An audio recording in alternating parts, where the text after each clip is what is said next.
celui qui a confiance en lui, celui qui se dit « moi je suis chanceux, merci d'être debout aujourd'hui » et qui va réaliser ses rêves et ses objectifs.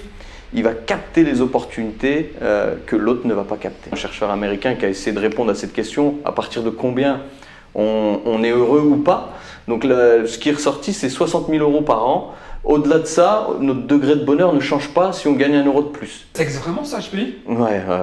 C'est pas... Moi, je pensais que c'était un truc marketing. Non, ça existe parce que vraiment. Les parents, ils les sortent à c'est tout ni bout de champ. positif ni négatif. T'as une pièce, t'as l'HPI. L'HPI, c'est la pièce. Et t'as une face qui est positive, une face négative. Bonjour Delil. Salut Idir. Comment tu vas? Bah nickel, hein, tu vois. Très enchanté d'être dans ton cabinet. Je suis docteur. Cabinet TD Conseil. Merci. Ravi de vous accueillir les gars. On va présenter ce nouveau format qui est un format podcast qui est à la mode en 2024. Et on va essayer d'arborer pas mal de sujets pendant toute cette année sur les questions d'investissement, d'entrepreneuriat et de développement personnel. Super. Je sais que c'est quelque chose qui te passionne plutôt pas mal. Qui m'est tombé dessus, on dira. D'accord. Donc je vais faire ma présentation. Moi je m'appelle Idir Fedal. Je suis plutôt un salarié, on va dire, qui a des activités entrepreneuriales, d'investissement, et au fil des podcasts, vous allez découvrir un peu mon parcours et ce que j'ai fait depuis plusieurs années. Et il y a de la matière grise. Un peu de matière grise, effectivement. Et on a Delil qui est le président, directeur de TD Conseil. Non. D'abord, je te laisse te présenter. Après, j'aime pas ce terme président parce que ça te met sur un piédestal. Moi j'aime bien qu'on soit tous égaux. Moi, je me définirais comme entrepreneur polyvalent. Dans l'entrepreneuriat, je mets différentes choses. Avant de parler de mes investissements, c'est le commencement qui est le plus important parce que les gens peuvent se retrouver là-dedans. Et donc moi, j'ai commencé à entreprendre, investir en moi. C'était à la suite d'une maladie qui m'a fait voir les choses différemment, qui m'a fait prendre du recul sur ma situation. Je venais d'être papa. Ma fille tombe malade, elle repart à l'hôpital, elle avait chopé une bronchiolite. Moi, j'étais salarié d'un grand groupe d'assurance. J'avais qu'une seule source de revenus. Je viens d'être papa, il faut assumer ses responsabilités. À l'époque, on avait 14 jours de congé paternité. Je repars au boulot, vendre des assurances qui ne sont pas les meilleures pour les clients. Donc, inconsciemment, au niveau du subconscient, je n'avais pas envie d'y aller, quoi. Surtout qu'aussi, ma femme faisait un baby blues en même temps, donc tout m'est tombé dessus. Et au bout de quelques semaines de reprise du travail, je tombe malade. En fait, je perds la vue du jour au lendemain. Je fais une sieste un samedi, je m'en rappelle. Et un voile, la rétine qui se décolle. Les galères commencent. Consultation en urgence à Nevers. Ensuite, ils m'envoient à Dijon. Dijon veulent avoir l'avis de Paris, donc je fais des batteries de tests. Et donc pendant cette période-là, j'avais du temps. Un œil en moins, mais du temps.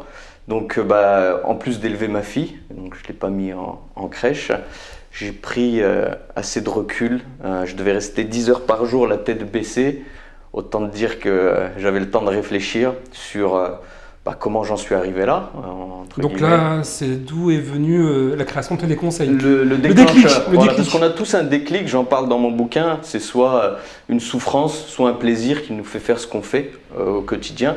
Et donc là, ça a été la grosse claque qui m'a fait prendre conscience des schémas dans lesquels j'étais, dans la rat race notamment. Alors, peux-tu un peu nous dire TD Conseil, ça consiste en quoi ?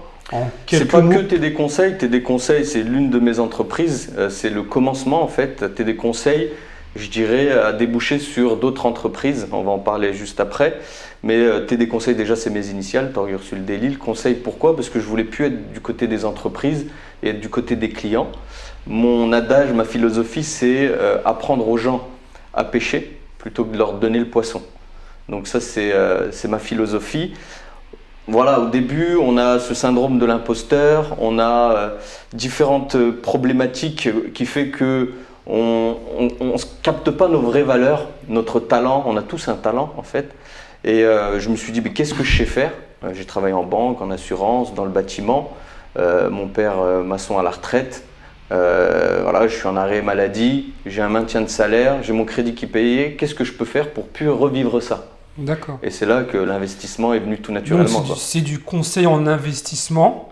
C'est du coaching. Je me définirais plus pour... Du coaching en investissement. En tout cas, c'est ce qui me plaît le plus, c'est de coacher. Là, ce matin, j'avais un coaching d'une dame qui est agent commercial dans l'immobilier. Elle travaille depuis plusieurs années dans l'immobilier. Elle a pris un rendez-vous en ligne avec moi et elle a pleuré pendant l'entretien. Et donc là, je me suis dit, je suis vraiment dans le vrai. Depuis Covid, en plus, les gens ils sont plus dans le bien-être. Et j'en parle aussi dans mon bouquin. Vous allez me dire, je fais la pub non, pour mon bouquin. Faire publicité sur ton bouquin. Mais on n'est pas fait pour travailler autant devant un bureau, un écran. Physiquement, déjà, on n'est pas fait pour ça. Et cette dame-là, en fait, elle est en burn-out. En fait. Je lui ai parlé de ce que moi j'ai fait dans la semaine, de ce que je vais faire. Et elle s'est mise à pleurer parce qu'elle n'en peut plus. Elle a besoin de soleil, elle a besoin de respirer. Les clients, elle en a marre. Elle fait de la gestion locative.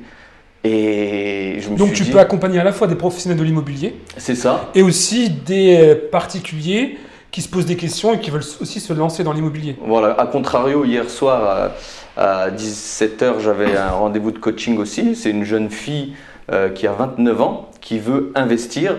Et donc ma première question, c'est pourquoi? Pourquoi tu veux investir? Et c'est là que je rentre dans la vision des gens, c'est-à-dire comment ils se voient à court, moyen, long terme, tu vois ce que je veux dire? Et donc par rapport à ça, leur situation ensuite, où ils en sont dans l'instant T. Une fois que j'ai une vision sur ça, déjà je vois leur motivation, leurs croyances limitantes. C'est un entretien qui va durer 45 minutes en moyenne. Et je les guide ensuite, je leur dis déjà, toi il faut que tu travailles sur le mental. Parce que tu as des freins, tu as un entourage qui n'est pas entre guillemets sain pour investir. Personne n'a investi dans ton entourage. Tu vas avoir un peu plus de difficultés. Donc prépare-toi mentalement. Prépare-toi en termes de savoir comment fonctionne la fiscalité, comment fonctionnent les entreprises, micro-entreprises, SAS, SARL, c'est quoi, holding, voilà. Et je m'adapte à la personne que j'ai en face en fait. D'accord, voilà. Très bien pour cette présentation et ton quotidien de coaching en immobilier. L'un de mes quotidiens, l'une de mes casquettes. Quoi. D'accord. Bon, on rentrera un peu plus dans le vif du sujet au fur et à plaisir. mesure. Donc aujourd'hui, le thème c'était l'argent rend-il heureux? C'était plutôt ce qu'on voulait voir. Ouais. Question très philosophique et puis en plus qui rentre dans les nouvelles résolutions en général en 2024 sur le thème de l'argent, comment avoir plus d'argent, comment être beaucoup plus heureux peut-être grâce à l'argent. On va essayer d'y répondre aujourd'hui. Avec plaisir. Et c'est intéressant, toi qui es proche de cette thématique et qui accompagne beaucoup de personnes dans cette idée-là. L'idée c'est quand même de gagner de l'argent au final, aussi. Ou de préparer sa retraite a posteriori. C'est toujours. Et il y en a aussi qui sont arrivés à un stade parce que les ménages français s'endettent de plus en plus et ils n'ont aucune notion du crédit et les différents types de crédits qui existent. Des fois, juste leur donner une information, ils tombent des nues, quoi. Comme le crédit revolving, ils en font plusieurs, mais c'est un puits sans fond. Et ils viennent me voir pour faire un regroupement, mais ils sont au bord du surendettement et des fois je peux rien faire. Et donc il y a ce type de personnes que je peux accompagner, sauf s'ils sont arrivés à un stade où je peux plus rien faire. Et les autres où ils ont une assise et ils veulent diversifier ou optimiser, ils veulent transmettre. Voilà, c'est un autre type de clientèle. Alors du coup, c'est quoi que tu peux dire? C'est que l'argent rend heureux ou malheureux? Ou est-ce que c'est une peine qu'il faut résoudre et c'est à ce moment-là qu'ils se disent il faut que je trouve des solutions pour pouvoir réussir à résoudre ce problème qui est lié à l'argent? On a tous un cadre de référence par rapport à l'argent. Il y a des gens, il ne faut pas leur parler d'argent, c'est tabou. Surtout en France. Il y a certaines cultures où c'est normal de parler d'argent. Donc ça fait partie de l'équation pour être heureux. Il y a des chercheurs, un chercheur américain qui a essayé de répondre à cette question, à partir de combien on est heureux ou pas. Donc ce qui est ressorti, c'est 60 000 euros par an. Au-delà de ça, notre degré de bonheur ne change pas si on gagne 1 euro de plus. D'accord. Donc, tu vois ce que je veux dire? Donc après, on va chercher au-dessus, autre chose au-dessus, parce que je pense à la pyramide de Maslow. Ouais, c'est ça. Donc les besoins physiologiques, manger, se loger, et après on monte, et après on a l'estime de soi, on a différentes, entre guillemets, des missions de vie à accomplir, et on va s'accomplir. Mais si on n'a pas validé la base, on ne peut pas monter. Ouais, donc du coup, en fait, pour toi, c'est une première étape. d'accomplissement, c'est le côté matériel via l'argent. Voilà. Et après, au fur et à mesure, on aura d'autres objectifs, d'autres besoins qui vont arriver dans le temps. Exactement. Après, il y a la notion du temps, il y a la notion des connaissances et il y a la notion d'argent. C'est des 3 piliers qui vont déterminer ce qu'on fait au quotidien, en gros. Celui qui a de l'argent et qui met l'argent à son service et qui n'a plus besoin de travailler, son temps, il va l'utiliser différemment. Alors que celui qui n'a rien du tout, il part de zéro, de tout en bas, il va utiliser son temps différemment par rapport à l'autre. Donc il y a différents profils, il y a le profil entrepreneur, le profil investisseur, le profil salarié, il y a différents profils. Et qu'est-ce que toi tu penses des gens par exemple qui pour eux l'argent est hyper important mais qui en public ou avec leurs amis ou leur famille disent non mais moi l'argent en fait ça m'intéresse pas, mais en fin de compte ils le cachent parce qu'ils pensent que c'est la honte d'en parler. En fait les gens qui disent l'argent n'est pas important pour moi, c'est ceux qui ont le plus besoin d'argent. En règle générale c'est ça, c'est pas... Pour moi l'argent c'est pas important, mais il faut que j'en ai pour que ce soit pas important. Je sais pas si tu vois ce que je veux dire. Pour t'en détacher. Voilà, m'en détacher, tu vois. J'ai envie d'aller à un endroit, j'y vais, je suis là dans qu'est-ce que je vais faire. Chaque journée sont différentes, c'est où est-ce que je vais consacrer mon temps. Est-ce que je vais le consacrer dans les connaissances? Est-ce que je vais le consacrer à gagner plus? Ou est-ce que je vais le consacrer à créer des actifs? Dans quoi je vais consacrer mon temps? Est-ce que je vais le consacrer à du bien-être? Est-ce que je vais aller me balader? Et toutes ces choses-là, c'est dans le présent que je décide de faire ceci ou cela. Des fois, il y a des impératifs. En fait, l'idée d'être entrepreneur, c'est pas totalement la liberté, comme on l'entend. C'est l'autonomie. On devient autonome en fait. Autonome de travailler à minuit, ou à 6 heures, ou à midi. Mais on travaille à un moment donné, quoi. Il n'y a pas des... Oui, il n'y a pas l'argent qui tombe comme ça gratuitement. Voilà. C'est ça. Souvent, on a cette vision où l'argent, de temps en temps, on le gagne et ça peut être par chance. Il y a toujours cette idée de rechercher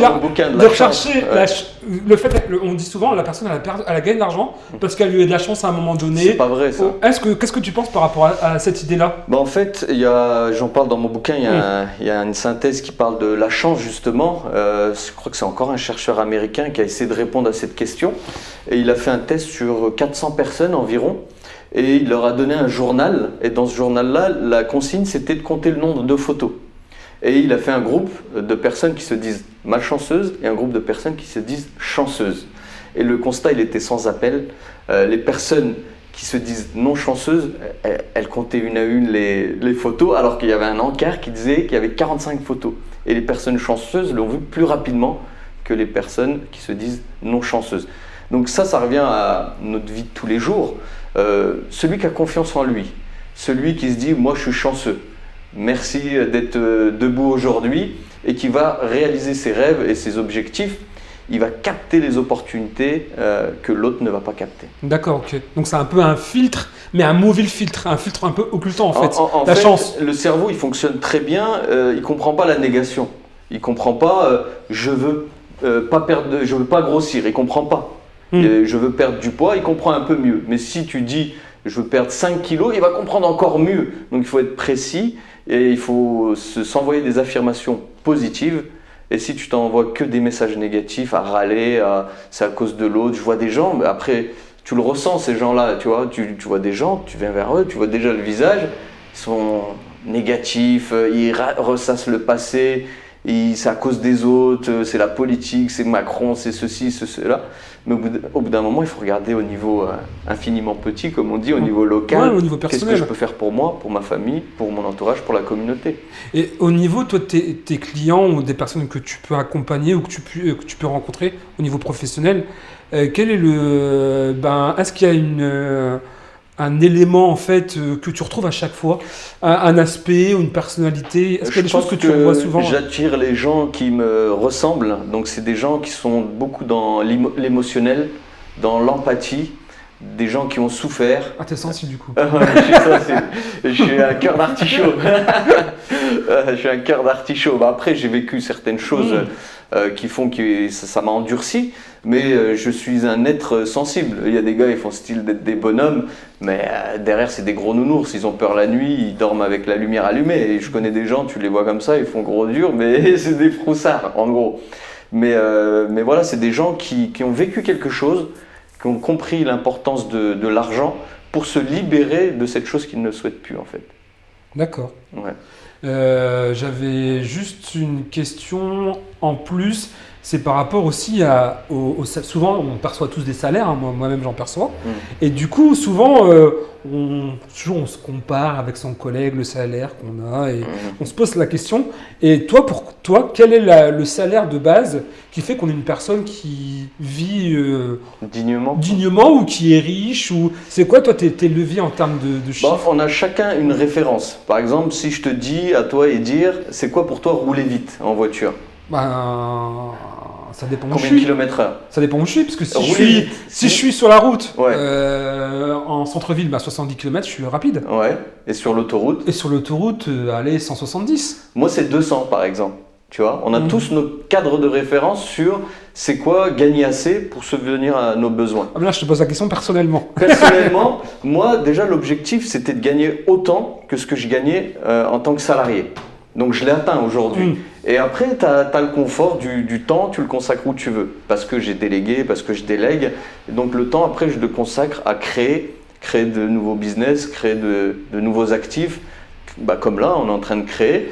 Et c'est ça, moi, mon cadre de référence. Et tu veux le chiffre, c'est ça? Oui, je veux bien le chiffre, moi. Tu connais, moi, j'aime bien les statistiques. Moi, 3 000 euros, 3 000 euros net par mois, c'était mon cadre de référence, mon matelas, si tu préfères. Ouais. Là, je l'ai un peu dépassé et je compte le redépasser avec le futur projet. Mais moi, c'est ça, ma jauge, je dirais, pour pouvoir manger. Parce que j'avais lu une statistique, je crois que c'était l'INSEE qui avait sorti ça, qui disait qu'une personne seule qui touchait 3 600 euros net par mois était considérée comme riche en France. Ouais. Est-ce que toi, tu partages cette idée-là? Après, je pense qu'il y a deux types de revenus. Il y a le revenu du salarié qui travaille, qui gagne son argent, qui paye les impôts et qui vit avec le reste. Et il y a le revenu de l'entrepreneur de la société. Les revenus de la société, tu gagnes de l'argent, tu claques ton argent et tu payes des impôts s'il en reste. Ça, c'est une grosse différence. Je ne sais pas si tu vois alors souvent, je pense que l'INSEE, quand elle fait son étude, elle voit les salaires qui sont versés. Par exemple, si tu as une société, tu te verses un salaire. Tu te verses un salaire en tant que directeur de la société, ou si tu es en société anonyme, tu reçois peut-être soit des dividendes en fin d'année. Donc c'est plutôt ce salaire qui est évalué. Et est-ce que cette partie-là, tu es d'accord avec ça? Je vais te démontrer qu'il y a une autre voie aussi. C'est des entrepreneurs qui vont se verser 1 000 euros de salaire, mais qui vont vivre plus confortablement par rapport aux salariés qui gagnent 3 600. Pourquoi? Parce qu'il va utiliser l'argent de son entreprise pour sa voiture, pour ses voyages, pour son téléphone, pour son essence, pour différentes choses en rapport avec son statut au niveau de l'entreprise, l'objet social de son entreprise. Donc il pourra passer des charges au sein de l'entreprise. Et les 1 000 euros, ça va être son argent de poche. D'accord, donc c'est plutôt ce qui te reste à la fin du mois alors qui compte. Ce qui compte, c'est ton confort de vie et les privilèges que tu as par rapport à ce que tu gagnes avec tes différentes sources de revenus. Ok, donc en fait, tu as ce que tu gagnes. Tu as ce que tu gagnes au niveau des différents revenus et tu as ce que tu en fais. Avec ce que tu gagnes avec ta société, tu peux avoir une maison, une partie, t'es hébergé à titre gratuit parce que tu travailles pour ta société. D'accord. Tu peux avoir une voiture de fonction, une belle voiture. Donc ça, tu ne le payes pas avec... et c'est des grosses charges, ça. D'accord. Tu vois? Oui, je comprends très bien. C'est un peu... Donc, mais on reste sur, globalement, l'idéal, c'est 60 000 euros à l'année, quoi. 5 000 euros par mois, t'es bien, quoi. D'accord. Ouais. Donc une personne, même si elle touche 2 000 euros net par mois, et qu'elle met 200 euros de côté, qu'elle a un niveau de vie intéressant, et c'est beaucoup mieux qu'une personne qui a 3 000 euros, mais qui est toujours à découvert en fin de mois. Exactement, bien sûr, bien sûr. J'ai rencontré dans le cadre de mon métier quelqu'un qui est venu me voir, il gagnait 6 600 euros par mois. Mais il avait un certain nombre de crédits pour des broutilles, pour acheter des passifs, des choses qui font sortir de l'argent de sa poche sans en apporter, et avec des taux d'intérêt énormes. Et ils ne savaient même pas comment se passer les taux d'intérêt. 10%, c'est 10% à chaque fois sur le capital restant dû, quoi. Et quand tu leur expliques, ils se disent « Ah, moi je crois que c'était 10% en tout ». Non, c'est pas comme ça. Et cette personne-là, elle est plus pauvre que la personne qui gagne 2000 balles par mois, qui met 10% de revenus de côté et qui va voir son banquier pour emprunter, pour investir.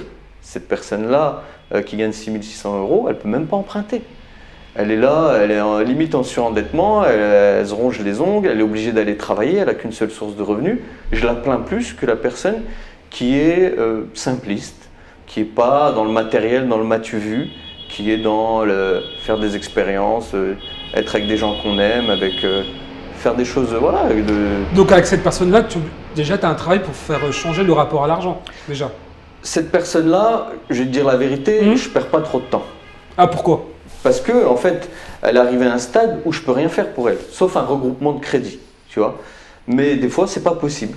Trop d'endettement, la situation, des relevés de compte catastrophiques, c'est pas possible. Donc surendettement, ça passe en commission, étaler les dettes, certains créanciers qui annulent les dettes, etc. Donc t'es bloqué pendant au minimum 5 ans.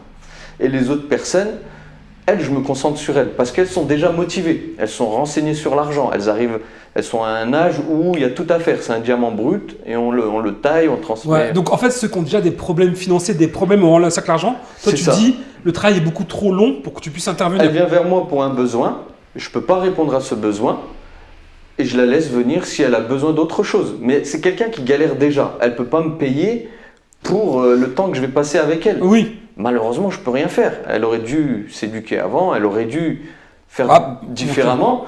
C'est indirectement de sa faute parce qu'il faut assumer ses responsabilités. Mais elle arrivait à un stade où… Après, tu as peut-être mis les graines qui peut-être dans quelques années vont germer. Et derrière, qu'elle reviendra te voir parce qu'elle aura fait peut-être le switch. Après, voilà, on a un pied à terre, on rebondit, quoi. La vie, c'est des vagues, hein, c'est des montagnes russes. Là, peut-être que tu es dans le creux, tu vas trouver des solutions, quelqu'un qui va te prêter de l'argent, tu vas éponger tes dettes, tu vas repartir à zéro, tu vas emprunter, tu vas acheter des actifs, de l'immobilier, de la bourse, de l'entreprise, tu vas changer. Souvent, c'est dans ces moments-là que les gens ont des réactions qui vont apporter un résultat positif ou négatif.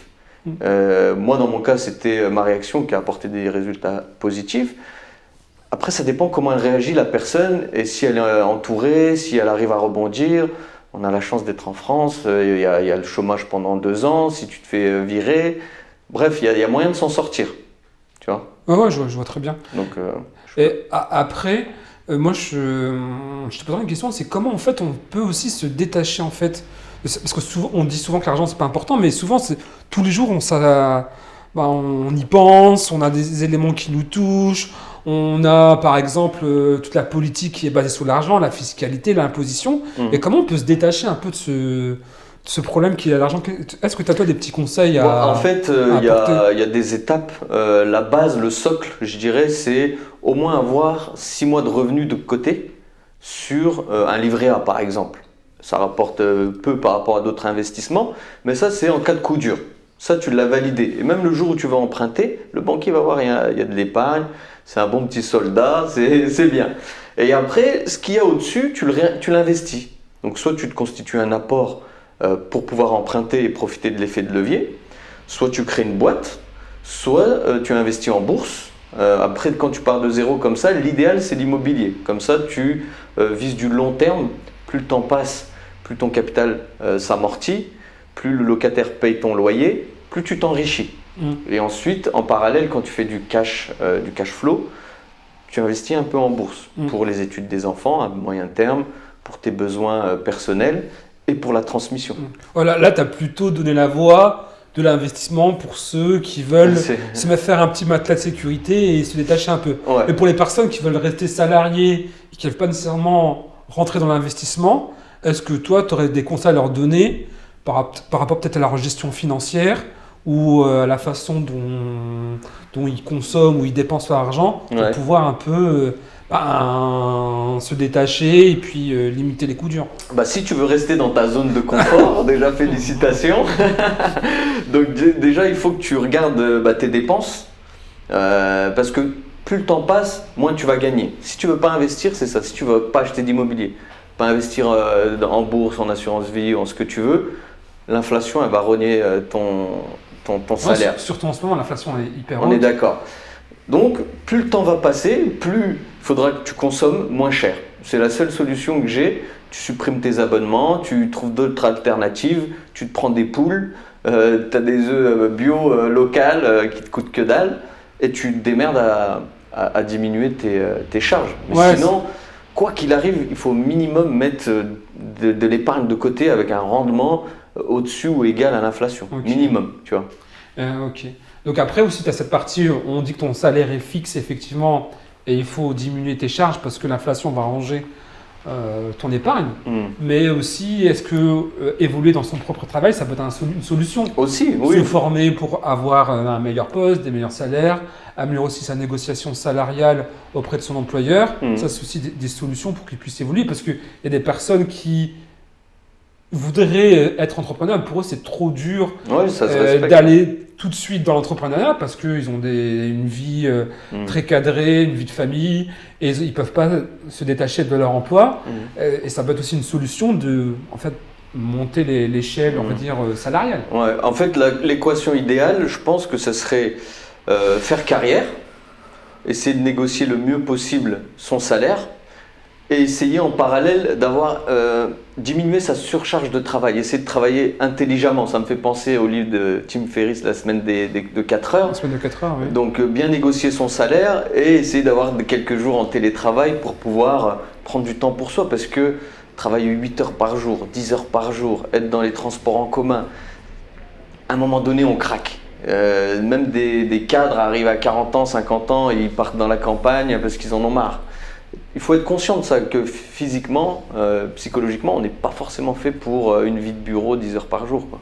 Donc diminuer un peu la surcharge de travail, augmenter ses revenus, passer plus de temps avec sa famille, ses hobbies, le sport, ça serait l'idéal pour ces personnes-là. Parce que moi je parlais effectivement du salariat, parce que souvent aujourd'hui, depuis les années 2015, je pense depuis 10 ans, on va dire, il y a une promotion qui est faite de l'entrepreneuriat pour un peu sortir de la rat race et améliorer son confort de vie. Mais ce qui est important de dire, c'est qu'aussi, il y a des entrepreneurs qui sont pauvres, qui ne gagnent pas assez, qui travaillent peut-être 12 heures et qui gagnent moins d'un SMIC. Et il faut aussi un peu édulcorer son propos, tu vois. Et qu'est-ce que toi, t'en penses par rapport à... Il faut lire le livre d'Olivier Roland. On n'a pas tous eu la chance de rater ses études. Et justement, lui, c'était l'erreur qu'il avait fait. Quand il s'était lancé dans l'entrepreneuriat, en fait, il avait transformé son métier en tant que salarié en tant qu'entrepreneur, avec plus de travail, plus de surcharge mentale, tout plus, mais tu gagnes équivalent ou inférieur. Et du coup, il a bien vendu, et là, il s'est remis en question. Souvent, c'est dans les creux qu'on rebondit. Il s'est remis en question et il a créé des business qui sont délégables, scalables. Après, ça te fait plus de charges, certes, mais si tu gagnes, tu es en cash flow, ton temps que tu vas te dégager, tu pourras le consacrer à autre chose qui va te générer aussi un peu de cash flow, crescendo, tu vois.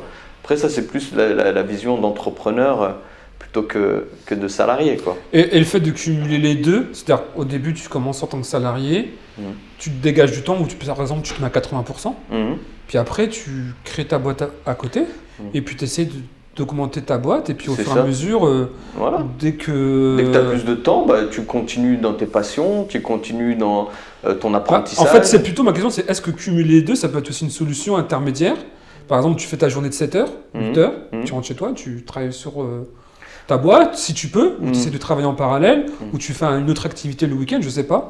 Au fur et à mesure, tu essayes de monter comme ça de plus en plus. Le salarié qui travaille 7 heures, il faut qu'il se concentre sur sa gestion du temps. Qu'est-ce qu'il fait quand il se lève le matin? Qu'est-ce qu'il fait quand il est en trajet? Est-ce qu'il est là à écouter des podcasts, à se former sur le domaine qui l'intéresse? Ou est-ce qu'il écoute de la musique et il se dit, il râle et il se dit rien ne m'arrive, j'ai pas de chance. Tu vois ce que je veux dire ou pas? Oui, je vois. Donc ton temps, il est flexible. Tu peux le faire différemment. Tu changes un peu tes habitudes. Au lieu de prendre 2 heures à manger à midi, tu prends 1 heure et l'heure qui te reste, tu te formes sur le domaine qui t'intéresse, où tu vas capter de l'information. Et après, tu passes à l'action. Il y a une période de théorie, d'apprentissage, une période de test, une période de passage à l'action. Et c'est dans cette période-là que tu apprends le plus. Si tu arrives à prévoir 60% de ce qui va t'arriver, c'est déjà énorme. Tu vois. Oui, tu peux pas prévoir ce qui va t'arriver. C'est ça. Et après, c'est ta réaction à ce qui va t'arriver qui va faire le résultat. Et quand tu es déterminé, tu as envie d'y aller, tu te dis, je vais trouver des solutions, tu vois. Ouais. Et tu t'adaptes, tu es un caméléon. Mais moi, j'ai une question à te poser. Par exemple, ok, tu es déterminé, mais tu as fini ta journée de travail, tu en as marre.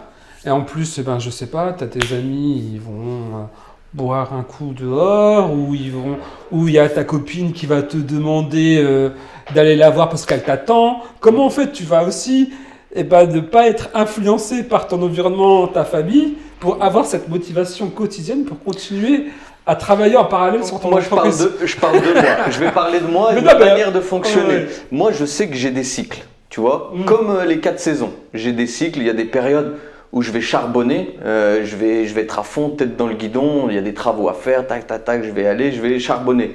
Et une fois que ce sera fini, je vais me reposer, je vais me prendre soin de moi. Là, en ce moment, c'est l'hiver, il fait froid, je suis plus en mode hibernation, apprentissage, je gère, je consolide, j'ai mon chantier en cours, j'ai différents projets qui sont dans les tuyaux, j'ai délégué certains travaux et je me prépare aux différents projets qui vont venir à court et moyen terme. Alors, tu te prépares, c'est quoi factuellement se préparer? C'est se préparer, se visionner en fait, comment je suis dans un an.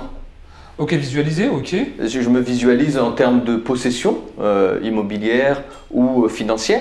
Et après, je suis là tous les jours sur le Bon Coin, tous les jours en train de discuter de mes projets, de coacher. Indirectement, ça me donne des idées, tu vois, donner pour mieux recevoir. Ouais. Et là, j'ai visité des biens cette semaine, j'en visite d'autres lundi. Au Maroc, j'en ai visité. Et plus mon entreprise, là, la nouvelle boîte que je suis en train de créer. Tu vois, je suis tout le temps j'ouvre des fenêtres, elles vont pas toutes aboutir, mais sur les 10 fenêtres que j'ouvre, s'il y en a une qui aboutit selon mes critères, c'est bien. Donc quotidiennement, en fait, tu continues à travailler tout le temps, en fait. Parce que tu dis que tu es en hibernation, mais tu travailles quand même. Oui, mais en fait, c'est un travail différent. Moi, j'ai besoin de faire des choses. Okay. J'ai été diagnostiqué, j'ai pas envie de m'envoyer des fleurs, multipotentiel, on peut dire. Les trucs à la mode, là je sais pas, à la mode. HPO, là HP quoi HPG, HPO C'est ma potentiel. J'ai fait une thérapie et c'est ma thérapie. HPI. Il y a HPI, HPE. Et donc, Mais ça, c'est vraiment ça, HPI? Ouais. C'est pas... Moi, je pensais que c'était un truc marketing. Non, ça existe vraiment. Les parents, ils les sortent à c'est ni positif ni négatif. T'as une pièce, t'as l'HPI. L'HPI, c'est la pièce. Et t'as une face qui est positive, une face négative. C'est tout ou rien, l'HPI, tu vois. Il va être là tout le temps en train de faire des choses. Et des fois, il va s'en vouloir, mais il ne sait pas son cerveau fonctionne comme ça. Tu vois. Et il va être dans les excès, il va être tout à fond sur un truc, il ne va pas le terminer. Tu vois, c'est ce genre de personnes qui sont HPI. Des fois. Et toi, t'es quoi alors du coup? Apparemment, je le suis. Non, mais comment tu diagnostiques? C'est que en fait, je peux faire un truc, je vais être à fond dedans pendant 20 minutes. Ça va être par exemple le coaching, tac, tac, tac. Et après, derrière, je vais être remplir un bail pour un locataire. C'est-à-dire que non, mais tu travailles beaucoup, quoi. Tu t'enchaînes beaucoup d'activités dans une journée. Je ne suis pas focus sur qu'une seule corde à mon arc. Tu vois ce que je veux dire? Ah, ok. J'ai des conseils, j'ai la conciergerie, là j'ai mon futur projet, je préfère pas trop en parler. Non, mais après, j'ai mes locataires à gérer, mes Airbnb perso. Tu vois ce que je veux dire? D'accord, ok. Après, j'ai mes besoins perso, mes passe-temps perso, et voilà quoi. Tu vois, au niveau entrepreneurial, ça se répercute comme ça. Okay. J'aime bien dessiner, peindre, j'aime écouter de la musique, me balader, la nature, voyager. Et ça, en fait, c'est le cerveau, il est tout le temps, il a besoin d'être occupé. Et après, il y a aussi d'autres façons de se calmer en fait intérieurement, parce que c'est tout le temps en train ça va dans tous les sens des fois. Et on est obligé parce qu'on a plein d'idées. On est obligé de se dire non, stop, t'as ça terminé. Ça, mais ça m'empêche pas d'aller faire des visites, ça m'empêche pas d'aller. En fait, c'est devenu un kiff, quoi. D'accord, ok, ouais. Ça alimente de plus en plus, en fait. C'est ça. Après, ça je me projette, après, je vais jusqu'au bout des choses. C'est en arborescence, en fait, si tu préfères. Là, en ce moment, j'ai une idée, je vais aller jusqu'au bout de l'idée. Je en parle avec des gens qui peuvent m'aider dans ce projet-là. Qu'est-ce que tu en penses? Avoir des retours. C'est des choses qui sortent de l'ordinaire. Après, c'est vrai que souvent, je dis, il ne faut pas changer la roue. Mais des fois, moi j'aime bien créer de nouvelles choses, mais en fait on crée rien, ça a déjà été inventé ailleurs, mais je parle en local, tu vois. D'accord, ok. Ah ouais, ça c'est une question trop intéressante, c'est par rapport aux idées. Il y a des personnes et tout, elles veulent se lancer, elles veulent faire des choses, elles veulent améliorer leur quotidien, elles ont une idée, mais elles veulent en parler à personne. Oh non, mais ça c'est une connerie. Ah ouais, donne-moi ton avis sur ça. Ça c'est une connerie, oui et non. C'est toujours pareil. Oui. Ah, il y a les agriculteurs, c'est vrai, on l'a pas dit. Désolé les auditeurs, mais il y a des agriculteurs, on est dans une zone rurale. Big dédicace aux agriculteurs aussi. Gardez la foi, soyez forts. J'espère que vous regardez cette vidéo, que ça va vous aider. Oui, donc on disait par rapport au fait de parler de ses projets. Il faut parler de ses projets. Surtout aux gens que tu fais confiance. Et surtout parler des projets aux personnes qui ont déjà entrepris, qui ont déjà investi, qui sont déjà passées à l'action, tu vois. Il faut que tu en parles parce qu'ils vont te donner des conseils et les gens ils aiment bien donner des conseils, tu vois. Et ça peut te faire voir les choses différemment, ça peut t'ouvrir des portes, te créer un réseau et te permettre de passer à l'action. Mais moi je te dis aussi, c'est quoi aussi? C'est que ça pousse à l'engagement. Parce que tu arrives... Mais c'est bien. Oui, c'est bien. Je croyais que tu disais que c'était pas bien. Non, mais je ne suis pas tout en contradiction. Mais c'est vrai parce que, par exemple, tu as une idée, et l'idée, tu la gardes pour toi. Mais en fait, tu passes jamais à l'action. Parce que tu n'as engagé personne. Par exemple, moi, c'est pour ça que j'aime bien de parler de mes idées. Il y a des gens à qui j'en parle, tu vois. Et d'autres gens, j'en parle pas parce que ça les dépasse. Avec eux, on va parler foot. Par exemple, le lancement du podcast, j'en ai parlé à tous mes collègues. Ouais. Parce qu'ils savent qu'ils vont me poser des questions. Et si je rentre au boulot et je leur dis non, j'ai pas lancé le podcast, on n'a rien fait, on n'est pas passé à l'action, je sais que je vais passer pour un gars menteur. Donc du coup, je me dis c'est obligé, j'en parle. Ouais. Et effectivement, ça m'en joue parce que ça t'engage. Ouais. Je vais faire ça, je vais faire ça, je vais faire ça. Et après aussi, j'ai pas la peur de me dire que j'ai échoué. Ouais. J'ai échoué, je veux dire, là c'est pas mais réussi. Accorde-toi là, ça je me suis fait arnaquer. Ouais. Sur ça, je me suis fait arnaquer. Sur ça, j'ai mal anticipé les choses. Si j'arrêtais à chaque fois que je m'étais fait arnaquer. Ouais, parce que là, j'ai mal apprécié la chose. Là, je me suis trompé, j'ai mal évalué. Et au moins, je préfère dire. Parce que j'ai pas le côté on va me porter l'œil. Parce qu'il y a souvent ce côté-là, on va me porter l'œil si j'en parle. Moi, j'en parle, je dis des choses. Parce que souvent, tu peux tomber sur des gens qui vont donner, par exemple, leurs conseils. Ouais. Mais aussi, quand tu pitches quelque chose, et quand tu l'as parlé, et même toi, ça te le matérialise dans ta tête. Exactement. Et ça te trouve dire ah ouais, j'ai parlé de ça, mais ça m'a donné cette idée-là, là. Exactement. Et donc, du coup, au fur et à mesure, toi, ça t'alimente. Même si la personne ne t'apporte rien. Ouais. Tu sais, elle est même pas dans les sujets de l'argent ou de l'investissement. C'est ton psy, quoi, en face. Ouais, c'est pas que c'est ton psy, c'est qu'en fait, le fait d'en parler, puis peut-être on va te poser une question pertinente que toi, t'as pas pensé. Même si elle est hors sujet, tu vois. Donc, je conseille, au contraire, et toi aussi, je pense la même chose, de parler de ces choses à des gens qu'on aime bien, qui sont bienveillants, parce que c'est important. Parce que quand tu parles à des gens qui vont te dénigrer ou qui vont te rabaisser, c'est la pire chose à faire. Et je rebondis sur ça, si tu me permets, dans les grandes boîtes où j'ai travaillé, la première chose que tu fais quand tu es en formation, après tu fais ce qu'on appelle des jeux de rôle, donc tu es le client, je suis le vendeur, et ensuite on fait des immersions où on doit aller chez des gens où tu les appelles, tu dis c'est des potes à toi, tu dis j'aimerais faire un speech et tu me dis ce que tu en penses, tu vois. Et juste faire ça, les questions que pose la personne, ça te lance dans une direction pour que tu te formes parce que tu n'as pas su lui répondre. Et ça y est, ainsi de suite, voilà, tu deviens expert, tu commences à progresser, etc., etc. C'est pour ça que je dis qu'il faut s'entourer de personnes qui sont experts dans le domaine ou d'autres qui connaissent rien et qui vont faire l'avocat du diable. Alors moi, on arrive plutôt vers la fin du podcast, mais j'aurais quand même 2-3 questions encore à te poser. Est-ce que toi, tu as des conseils notamment sur une personne qui, on est en 2024, qui veut prendre en main son avenir financier, qui a envie de s'intéresser sur les questions d'argent parce qu'elle a des difficultés ou parce qu'il y a la crise? Il faut dire la vérité, on a de plus en plus de besoins matériels parce que notre pouvoir d'achat diminue. Et il y a beaucoup diminué en 2023, il va continuer en 2024. Les prix de l'immobilier sont encore hauts, je pense, même s'ils ont un petit peu baissé, mais on pourra peut-être en parler sur notre podcast.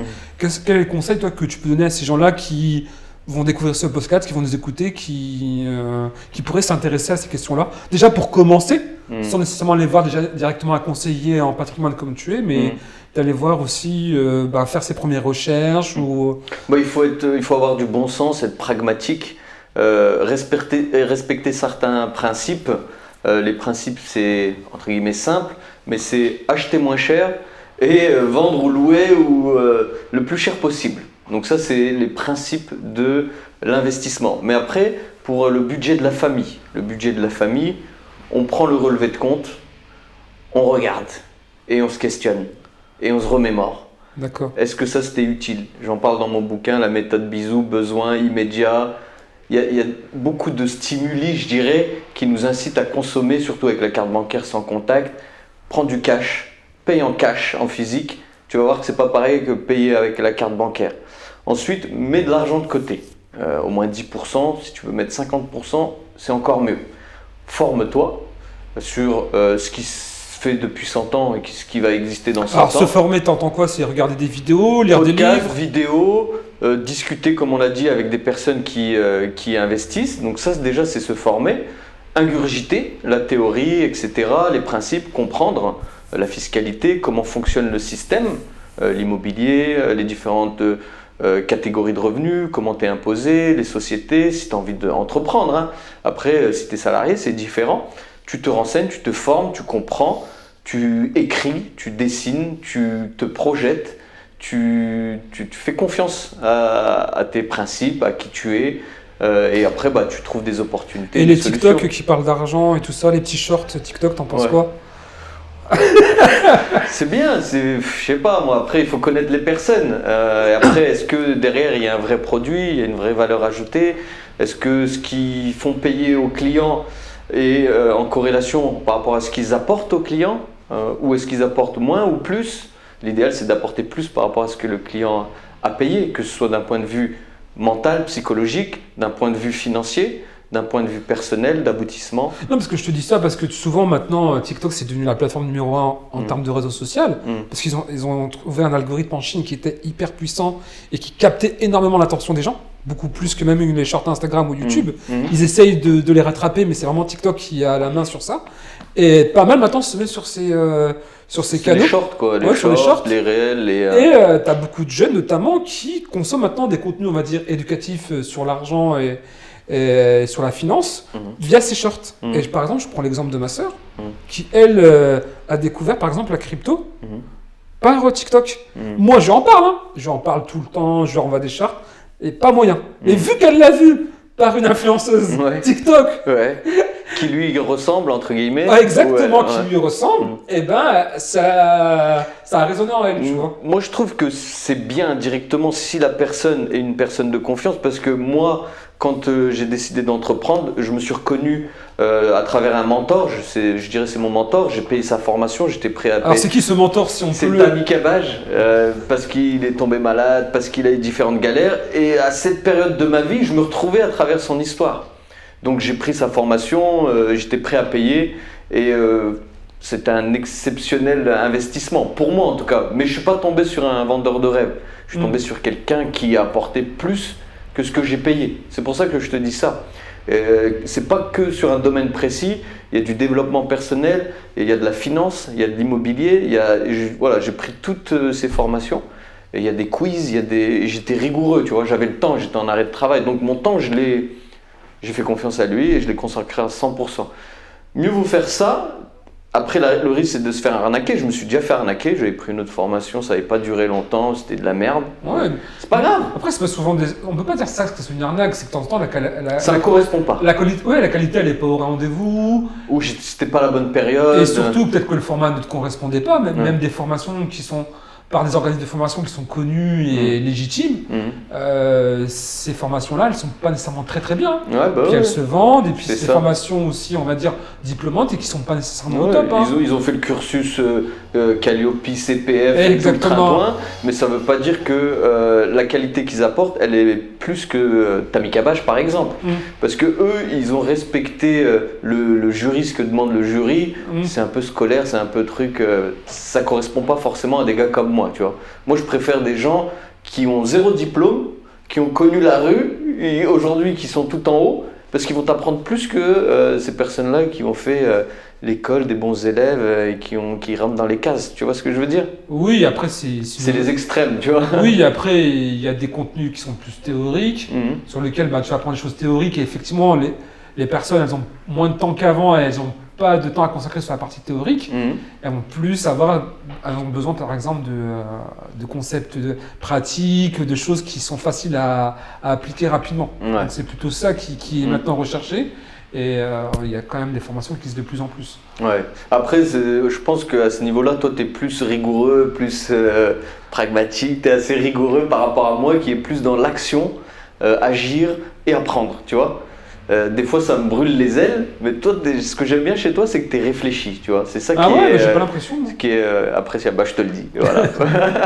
C'est pour ça que quand on discute avec toi, tu poses des questions que les autres ne posent pas, quoi. Est-ce que tu as Ah, mais réfléchi moi, à ça en termes de chiffres? moi, Est-ce que ça, les comment gens, tu ils vas en faire? marre, Tu fais ils en des ont marre de dessins? moi. À Ouais, chaque mais fois, moi, ça je me vais plaît, trop mais moi, dans- je te vois pas tous les jours. Parce que je vais trop dans les détails. Ouais, mais dans c'est ça. tout le temps. C'est ça. J'aime bien Ok. poser des questions au détail parce que j'aime bien savoir. Par exemple, quand moi je suis trésorier d'une association, Ouais. du centre social, et il y a un chiffre que je maîtrise pas, Mm. et ben au jour d'aujourd'hui, je l'accepte pas. Je Mm. connais pas ce chiffre d'où il vient et j'ai besoin de savoir d'où il vient. Ouais. J'aime bien savoir le pourquoi du comment Bah, tout ça, le temps. c'est une force et c'est un talent, je pense, que d'autres n'ont pas, tu vois, ou une patience que d'autres n'ont pas, tu vois. Mm. Et toi, c'est assez naturel d'analyser, de se projeter, de faire des graphiques, des trucs, là, des arbres. D'accord, ok. Ouais. Alors, dernière question, est-ce que tu as un ou deux livres à conseiller sur la thématique Déjà- facile à lire? Déjà, je vais faire un cadeau. Fais un cadeau. Déjà, tu vas mettre dans le descriptif mon livre en audio. Donc, ceux qui veulent passer à l'action, c'est maintenant. Il dure 1h22 à peu près. Donc, comment changer son mental et réussir sa vie? Je compte sur toi, tu le mets. Bon, on le Et moi mettra. aussi, je le mettrai Après, on dans- ne s'est pas encore accordé sur la diffusion du podcast, si on le met sur Le ta nom chaîne. du podcast aussi. Peut-être qu'on le mettra peut-être sur ta chaîne, des conseils, je sais pas, on en Ah bah parlera ouais, peut-être et en... sur ta chaîne si t'en as une, non? Ouais, Avec on en plaisir, parlera. avec plaisir. On remercie aussi Karim qui est juste à Karim. nos côtés qu'on voit pas, Dédicace. qui Avec est le Mo, béret. qui est le monteur et qui est aussi le vidéaste qui est à l'origine de cette vidéo. C'est On ça. remercie. Et on mettra aussi ces éléments de coordonnées Dans si le vous avez descriptif, besoin avec de plaisir. monter une chaîne YouTube, de filmer une... Le côté technique, quoi. Ouais, de filmer une scène, de faire une interview ou pour d'autres choses. C'est ça. N'hésitez pas à faire appel à lui, il est hyper sérieux et professionnel. C'est Et, ça. et puis voilà. Et mon site internet et mon cabinet. Ouais, on Ah, mettra je suis tout. docteur. Ah, ouais, on ouais. dit cabinet. Ok, docteur, bah, on mettra tout ça en description. Et puis merci Avec à tous plaisir. aux auditeurs et ceux qui nous regardent aussi sur YouTube. Peace. Merci. Passez à l'action. Ciao. Ciao.